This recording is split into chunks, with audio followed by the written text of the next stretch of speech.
السلام علیکم ورحمۃ اللہ وبرکاتہ۔ الحمد للہ والصلاة علی رسول اللہ صلی اللہ علیہ وسلم۔ محترم ناظرین، قابل احترام سامعین، آپ نے اب تک سیرت النبی کی سیریز کی 3 قسطیں سماعت فرما لی۔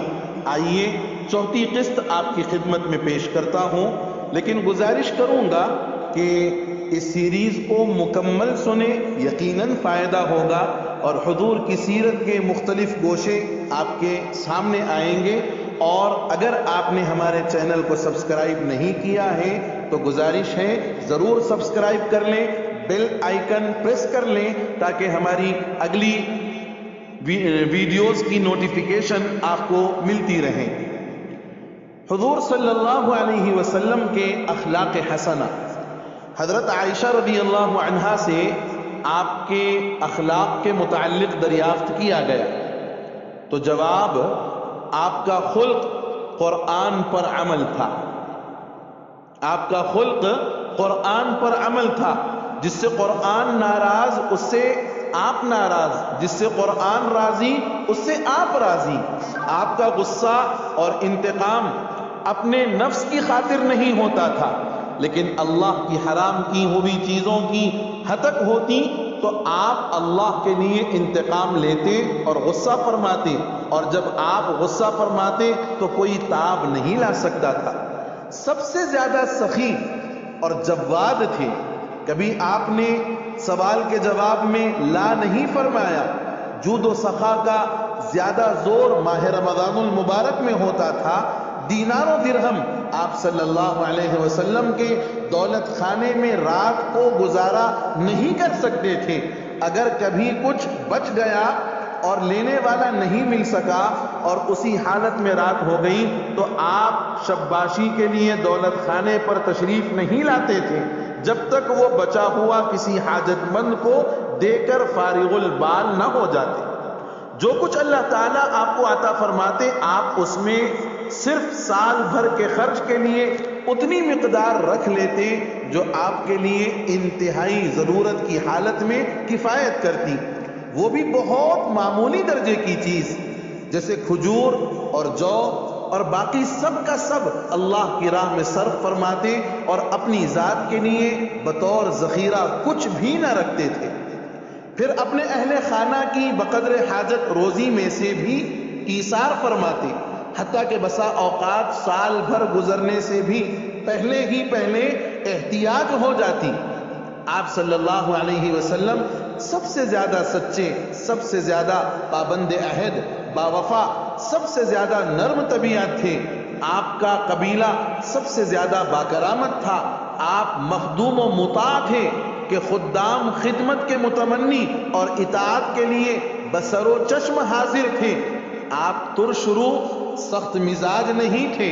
آپ عظیم القدر اور معظم تھے، سب سے زیادہ حلیم تھے، پردہ نشین کنواری سے زیادہ باحیا تھے، کسی کی طرف نظر بھر کر نہیں دیکھتے تھے، نیچی نگاہ رکھتے تھے، نظر مبارک زمین کی طرف زیادہ رہتی تھی، آسمان کی طرف کم اٹھتی تھی، سب سے زیادہ متواضع، منکسر المزاج تھے، غنی، فقیر، شریف، ادنا، حر، عبد، جو بھی دعوت پیش کرتا قبول فرما لیتے۔ فتح مکہ کے روز جب حضرت ابو بکر صدیق رضی اللہ عنہ اپنے والد کو قبول اسلام کے واسطے خدمت اقدس میں لے کر حاضر ہوئے تو ارشاد فرمایا کہ ان بڑے میاں کو کیوں تکلیف دی، ان کو وہیں رہنے دیتے، میں خود ان کے مکان پر ان کے پاس چلا جاتا۔ جواب میں عرض کیا کہ میرے ماں باپ آپ پر قربان ہو جائیں، اللہ کے رسول کی خدمت میں حاضر ہونے کی سعادت کے یہی زیادہ مستحق ہیں۔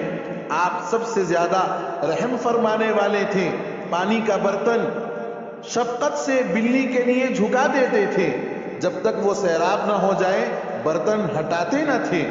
عین نماز کی حالت میں کسی بچے کی رونے کی آواز سنتے اور اس کی ماں آپ کے پیچھے نماز میں ہوتی تو آپ شفقتاً نماز میں تخفیف فرما دیتے۔ آپ صلی اللہ علیہ وسلم سب سے زیادہ عفیف تھے۔ اپنی منکوحہ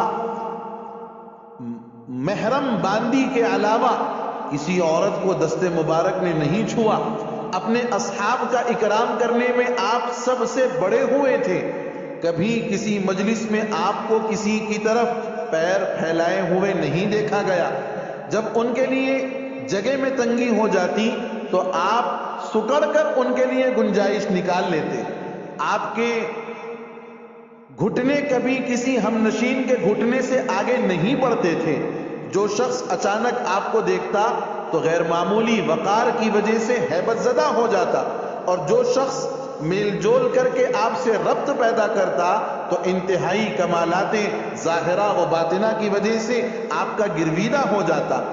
آپ کے رفقا آپ کی صحبت میں آپ کے ارد گرد جمع رہتے، اگر آپ کچھ فرماتے تو سب سننے کے لیے خاموش ہو جاتے، اگر کوئی حکم دیتے تو سب تعمیل کے لیے پھرتی کرتے، آپ اپنے اصحاب کو چلتے وقت آگے بڑھا کر خود پیچھے ہو جاتے، جو بھی ملتا آپ ابتدا بالسلام فرماتے، فرمایا کرتے تھے کہ میری تعریف میں مبالغہ مت کرو، جیسا کہ عیسیٰ ابن مریم علیہ السلام کی تعریف میں نصارہ نے مبالغہ کیا، میں صرف بندہ ہوں لہذا مجھے اللہ کا بندہ ہی کہا کرو۔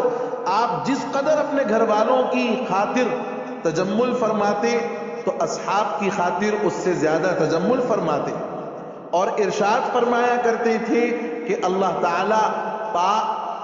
تعالیٰ اپنے بندے کی اس بات کو پسند فرماتے ہیں کہ جب اپنے بھائیوں سے ملاقات کے لیے نکلے تو لباس وغیرہ ٹھیک کر کے تجمل کے ساتھ نکلے۔ یہ آپ صلی اللہ علیہ وسلم کے اخلاق اور آپ کی زندگی کے وہ نمایاں پہلو ہیں جو عموماً سیرت کے سننے اور سنانے میں نظر سے نہیں گزرتے، سماعت سے نہیں ٹکراتے۔ بس دعا فرمائیں کہ اللہ تعالیٰ اس سلسلے کو مکمل فرمائے اور اس سلسلے سے پوری امت کو استفادے کی توفیق نصیب فرما دے، آمین۔ والسلام علیکم ورحمۃ اللہ وبرکاتہ۔